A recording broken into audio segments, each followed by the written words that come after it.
Ministre, je ne parle pas d'eux. C'est le colonel qui a pris le pouvoir, c'est lui qui est le président. Si ça marche, c'est lui. Tous ces ministres, un jour, pourront changer de veste. Ils vont dire, on avait un président, excusez-moi du terme, c'est la Guinée. Ça a été dit contre Conté, ça a été dit à Alpha. On a dit à Lansana Conté, non, il était têtu. À Alpha, non, on lui parlait, il était têtu. Ils ont changé de veste. Un jour, on le dira, on va dire Doumbouya. On va dire, ben nous, on voulait qu'il y ait la paix, mais le président ne voudrait pas. Ce qui se passe là ne l'arrange pas du tout en termes d'image. La Guinée est plombée. Le pays est militarisé. Une transition, c'est quand même une crise. Une crise, pour être résolue, a besoin d'un consensus national. Il n'y a pas que la Guinée. Le Burkina est en transition. Bien. Le Mali, mais ceux-ci se parlent, il n'y a pas de cri. Mais pourquoi c'est en Guinée où il y a des cas en Guinée où ça manifeste? Parce qu'on refuse d'écouter les gens. Le FNDC n'est pas ennemi. Ceux qui sont ennemis, c'est ceux-là qui sont en train d'aller contre le FNDC et qui sont en même temps l'ennemi du colonel Doumbouya, parce que demain, il sera le seul comptable de ce qui est en train de se passer. Sékou Koundouno, vous devez sans doute être en rapport avec vos amis du FNDC ici à Conakry. Qu'est-ce qu'on vous remonte comme information? On a comme l'impression que le mouvement n'est pas en train de connaître une certaine réussite. Écoutez, on ne me remonte pas les informations, mais plutôt je coordonne les opérations. Depuis l'arrestation des camarades, en collaboration avec les amis Billo et tous les autres du côté de Conakry. Et depuis hier, vous avez constaté la militarisation du Grand Conakry, y compris les villes de l'intérieur du pays. Le déploiement d'unités d'élite de l'armée, je parle du groupement d'intervention rapide géré du bataillon autonome des troupes aéroportées PATA. Et au constat et au bilan de tout ce déploiement, et à l'heure actuelle où je vous parle, cette manifestation est un succès franc. Je veux bien que vous, au niveau de vous, les journalistes, que vous ne comptez pas le succès d'une manifestation par le nombre de pneus brûlés ou par la violence qui sévit dans la rue. C'est de constater à travers vos reporters que j'ai suivis dans les émissions Mirador, que j'ai suivis encore dans Tégué et les remontées de données qui sont faites même au niveau du centre de monitoring du FNDC. On constate à Conakry, dans le Grand Conakry, comme dans les villes qui sont concernées par nos manifestations, que c'est une paralysie totale, c'est une situation de guerre constatée par vos reporters à travers le déploiement des unités d'élite de l'armée. Si ces manifestations n'étaient pas du tout suivies et qu'ils étaient snobés par la population, qu'est-ce qui pousse les autorités à déployer toute cette énergie afin de dissuader et empêcher tout regroupement de citoyens? C'est cela, le débat doit se concentrer, mon cher ami. Sékou Koundouno, membre du Front National pour la défense de la Constitution. Sékou, allez-y. Oui, alors, cette manifestation a coïncidé à l'annonce notamment de la venue du médiateur désigné dans la crise guinéenne, en l'occurrence Thomas Yanni Boni, mais aux dernières nouvelles, on apprend que les autorités guinéennes ont décidé donc de reporter son arrivée ici à Conakry pour le dimanche. Qu'est-ce que vous en pensez?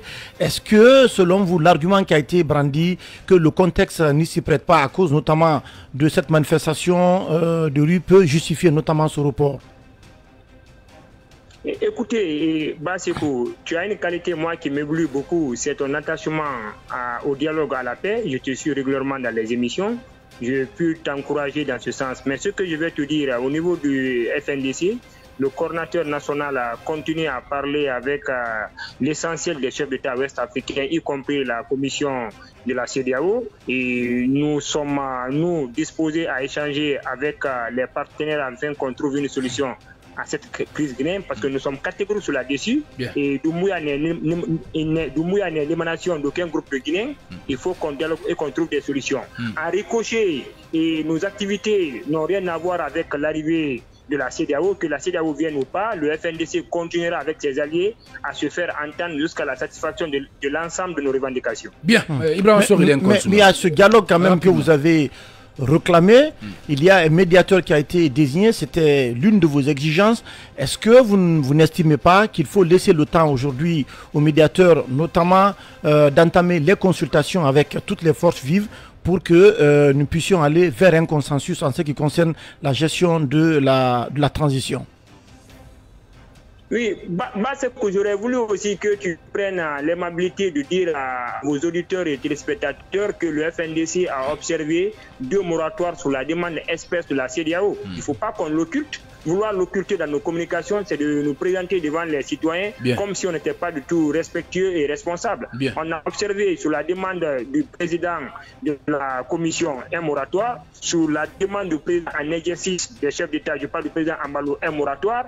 Donc je pense bien qu'on a suffisamment fait preuve de bonne foi pour que cette Guinée puisse se stabiliser. Donc qu'on puisse nous reconnaître notre droit de manifester qui est un droit universel, un droit constitutionnel. C'est Koukoundouno, membre du FNDC. Ibrahima Sor, il est un consommable. Alors le FNDC dissous parvient au moins à paralyser en partie la ville de Conakry. Qu'est-ce que cela renvoie en termes de message? Alors Koundouno également, est-ce qu'aujourd'hui, depuis cette actualité, les manifs programmés, on a cherché à vous approcher, même étant dissous? Que ce soit les membres du gouvernement, les bonnes volontés, les religieux, d'autres Guinéens se sont portés médiateurs pour aller vers vous afin de reporter la manif d'aujourd'hui qui est en fait lieu. Écoutez, le FNDC n'est ni une ONG ni une association. On n'est régi ni par la loi L013 ni par la loi L014. Et cette prétendue décision illégale d'un intendant aux ordres du CNRD, on ne commente pas ça, on n'a pas le temps pour ça. Nous continuons à mener nos activités. Ce dont nous pouvons vous rassurer, le FNDC continue à communier, à dialoguer avec l'ensemble des chancelleries européennes, occidentale et de la sous-région. On ne rentrera pas dans les secrets de la diplomatie pour ne pas être des personnes qui ne sont pas du tout discrètes. Nous vous rassurons qu'on continue à échanger. Le souci qu'on a, nous, pour ce peuple de Guinée, c'est comment construire cette jeune démocratie, mais dans le dialogue. Personne ne peut prétendre qu'il a le titre foncier de la Guinée et que nous nous désarmons pour les regarder. Et ce dont nous pouvons vous rassurer, et j'ai commencé par ça ma communication. Posez-vous la question, si on ne représente absolument rien, pourquoi cette militarisation de toutes les villes et du Grand Conakry pour empêcher tout regroupement de citoyens? Absolument. Allez, une dernière question. Oui, c'est Koukoundouno, l'on apprend que des militaires, et en tout cas des agents des forces de l'ordre, auraient fait irruption dans certaines concessions du côté de la baie pour procéder à des arrestations. Est-ce que nous sommes sur la même longueur? Donc, est-ce que vous pouvez confirmer cela? Affirmatif, vous savez, quand je suis sur les zones, j'évite d'être alarmiste pour ne pas créer de la psychose. Et cette information, elle est effective. Et une descente perpétrée sous la commande du gouverneur, un certain Robert Souma. Et ils ont emporté des jeunes mineurs avec eux qui sont actuellement au niveau de la gendarmerie départementale de l'Abbé. Et la communication, la coordination régionale du FNDC pilotée par le camarade Alabib et Salih Bilali sont en train de prendre toutes les dispositions pour que ces jeunes-là puissent recouvrer leur liberté parce qu'ils n'étaient pas dans l'esprit ou ils n'étaient même pas sur le terrain de quelconque manifestation. À l'appel du Front National pour la défense de la Constitution dissous par la junte, des citoyens sont sortis ce mercredi 17 août 2022 à la baie pour manifester. Des pneus ont été brûlés par des manifestants à certains endroits de la ville qui étaient sous tension depuis mardi soir à la veille de la manifestation. Au carrefour Bilali, des cas d'arrestation ont été enregistrés.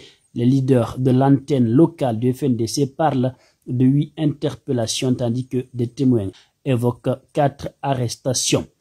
Malgré le strict respect de la journée ville morte appelée par le FNDC Labé, nous regrettons les incursions des forces de défense et de sécurité dans les concessions des paisibles citoyens. Plusieurs mineurs ont été enlevés par la CIMIS de Labé, appuyés par des militaires lourdement.